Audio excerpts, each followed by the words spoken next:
नमस्कार दोस्तों, मेरा नाम है जय। Welcome to Agri. आज हम बात करेंगे फ्लोवर्स से रिलेटेड ही, लेकिन आपने जैसे कि पहले मैंने आपको बताया कि मैं ज्यादा फ्लोवर्स को बहुत ज्यादा इनहेंस करके तो नहीं बताऊंगा आपके सामने। जितना कॉम्पिटेटिव एग्जाम्स के लिए इंपॉर्टेंट है उतना मैंने बता दिया। अब बात करते हैं, इसे फालतू पढ़ने का भी कोई जरूरत नहीं है। जहां से क्वेश्चन आते हैं उनको देख लेते हैं। और फ्लोवर्स अगर आपने पढ़ लिए तो फ्लोवर को हम कुछ लंबे समय तक अगर उसको सुरक्षित रखना चाहते हैं तो उसके लिए क्या क्या करें उसके बारे में पढ़ते हैं। तो आज का हमारा टॉपिक है प्रिजर्वेशन ऑफ फ्लोवर्स। ठीक है, तो आपको प्रिजर्वेशन ऑफ फ्लोवर के बारे में हम पढ़ेंगे। प्रिजर्वेशन कैसे करें? प्रिजर्वेशन से मेरा मतलब कि फ्लोवर्स आपने काट लिए, अब उनको आप घर पे सजावटी तौर पे लगाओगे। और तो फ्लोवर्स का क्या काम है? एसेंशियल ऑयल वगैरह तैयार कर लिया रोज से, चलो मान लिया। गुलकंद तैयार कर ली रोज से, समझ लिया। क्राइसेंथेमम के पायरेथ्रम से हमने इंसेक्ट्स को भी किल कर दिया। लेकिन फिर भी फ्लोवर्स का मेन काम क्या है? सजावटी, सुगंध, प्रकृति को इनहेंस करना, दिखाना। ठीक है, तो उसकी प्रिजर्वेशन के लिए हमें क्या करना होता है? हम वास्ट सोल्यूशन तैयार करते हैं। वास्ट सोल्यूशन क्या होता है? उससे पहले हम चलेंगे इस पे, नाम है पल्सिंग पे। पल्सिंग क्या होता है? पल्सिंग केमिकल ट्रीटमेंट है जो इंक्रीज करता है वास्ट लाइफ, मतलब फूल की सेल्फ लाइफ। आपने जैसे ये फूल की कली तोड़ ली, ठीक है, ये फूल तोड़ लिया, अब इसके ऊपर फूल लगा हुआ है और इसको पानी के अंदर आप डुबो के रखते हो, ठीक है, ताकि कुछ घंटे तक ये हाइड्रेटेड रहे, इसके अंदर पानी रहे, इसको पानी मिलता रहे और ये एक दिन तक तो एटलीस्ट अपनी खुशबू फैलाता रहे और ताजा तरोताजा दिखे। ठीक है, तो पल्सिंग भी वैसा ही है। पल्सिंग एक केमिकल ट्रीटमेंट है। डायरेक्ट पानी में डाल के रखने से अच्छा कि कोई केमिकल तैयार कर लिया जाए, ताकि जहां हम 10 घंटे इस फ्लावर को जिंदा रख सकते हैं, खिला हुआ रख सकते हैं, तो वहां इसको 24 घंटे तक खिला हुआ रख ले। तो पल्सिंग एक केमिकल ट्रीटमेंट है जो इंक्रीज करता है वास लाइफ या self life of a flower. तो pulsing is the process of placing freshly harvested flower. तो ये क्या है? पल्सिंग एक प्रोसेस है, एक प्रक्रिया है जिसके अंदर हम प्लेस मतलब रखना, फ्रेशली हार्वेस्टेड फ्लावर, जो अभी हार्वेस्ट किए काटे ही है फ्लावर, उनको रखते हैं for a relatively short time, कम समय के लिए। ठीक है, कितने? या तो वो कुछ सेकंड्स हो सकता है या कुछ घंटे के लिए हम उसको एक फॉर्मुलेटेड केमिकल के अंदर, मतलब एक तैयार किया हुआ हमारा केमिस्ट्री से जो केमिकल का दिमाग फंडा लगा के कोई ऐसा केमिकल तैयार करके उसके अंदर डालते हैं। ठीक है, extend their vast life, to extend their vast life, मतलब उनकी शेल्फ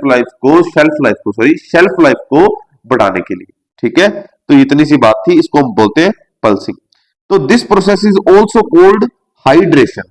पल्सिंग को हम हाइड्रेशन भी कह सकते हैं। ठीक है, और pulsing treatment with sucrose has been found the best preservation solution to extend the vase life of cut flower.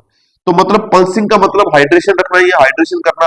लेकिन जो केमिकल का यूज कर रहे हैं उसके अंदर अगर आप सुक्रोज का यूज कर लो तो भाई मजा आ जाए। ये कह रहे हैं कि सुक्रोज जो है वो बेस्ट प्रिजर्वेशन है, बेस्ट प्रिजर्वेशन सोल्यूशन है पल्सिंग के लिए, हाइड्रेशन के लिए, वो है सुक्रोज का उपयोग करना, सुक्रोज का यूज करना शेल्फ लाइफ या वास्ट लाइफ बढ़ाने के लिए कट फ्लावर्स की।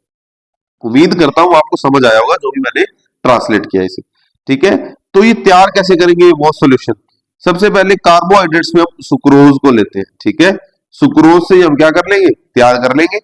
ठीक है, या आप बायोसाइड्स का यूज करें, 8HQC, मतलब 8 हाइड्रोक्सी क्विनोलाइन सिट्रेट। ठीक है, इसका यूज करें, ये डालें।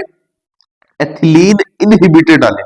इनहिबिटर का मतलब एक होता है इनहिबिटर और एक होता है प्रमोटर। ठीक है, प्रमोट करने वाला। इनहिबिट करना मतलब रोकना, एथिलीन को रोकना। मैंने आपको बताया था कि एथिलीन गैस जो है वो क्या करता है? वो किसी भी चीज को पकाता है, फूल को पकाता है, फ्रूट को पकाता है। ठीक है, तो एथिलीन को हम अगर रोक देंगे, इनहिबिट कर देंगे, तो वो क्या होगा? जल्दी से जल्दी खराब नहीं होगा, जल्दी से जल्दी पकेगा नहीं। ठीक है, तो उसके लिए STS का यूज करते हैं, सिल्वर थायोसल्फाइड का यूज करते हैं। अगर आपसे पूछ लिया जाए कभी कि सिल्वर थायोसल्फाइड सॉरी सिल्वर थायोसल्फाइड का क्या यूज है, तो वो एक एथिलीन इनहिबिटर है। ठीक है, इंड्यूसर नहीं है, इनहिबिटर है।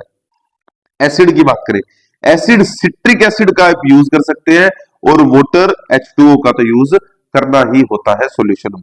इस तरह से हम वह सॉल्यूशन को तैयार करते हैं पल्सिंग करने के लिए, हाइड्रेशन करने के लिए। ठीक है, एनसीईआरटी रिलेटेड कुछ टर्म्स हैं, कुछ वन लाइनर्स हैं। ग्लैडियोलस 20% सुक्रोज में और 200 ppm 8HQC जो हमने बोला था हाइड्रोक्सिल क्विनोलाइन सिट्रेट को यूज करेंगे और क्राइसैंथेमम के लिए आप 1.5% सुक्रोज और 200 ppm 8HQC का यूज करके वास सॉल्यूशन को तैयार कर सकते हैं। सुक्रोज जो है is used in bud opening. देखो सुक्रोज का use bud opening of cut flower after harvest. Sucrose का यूज हम बड ओपनिंग के लिए भी, ठीक है, जो जो हमारी कलिका थी उसकी ओपनिंग के लिए, जैसे आपने कुछ फ्लावर लाए जो जिनकी बड क्या थी, बंद थी, तो बड ओपनिंग के लिए भी हम सुक्रोज का यूज करते हैं कट फ्लावर में आफ्टर हार्वेस्टिंग। वो तो ऑब्वियस बात है, हार्वेस्टिंग के बाद तो बड ओपनिंग करने के लिए हम किसी न किसी का यूज करेंगे, सुक्रोज का करेंगे, वरना अगर हार्वेस्ट ही नहीं किया तो नॉर्मली अपने आप हो जाएगी टाइम के साथ, ठीक है। तो यहां से भी क्वेश्चंस निकल के आते हैं, ठीक है। तो ये छोटे छोटे क्वेश्चंस थे जो प्रिजर्वेटिव ऑफ फ्लावर से रिलेटेड थे। उम्मीद करता हूं आपको ये छोटा सा टॉपिक समझ आया होगा। समझ आया तो आप हमें लाइक कर दीजिए, चैनल को सब्सक्राइब कर लीजिए, क्योंकि हम लोग क्वालिटी बिलीव रखते हैं। नेक्स्ट वीडियो मिलते हैं। Thanks for watching. Bye bye guys.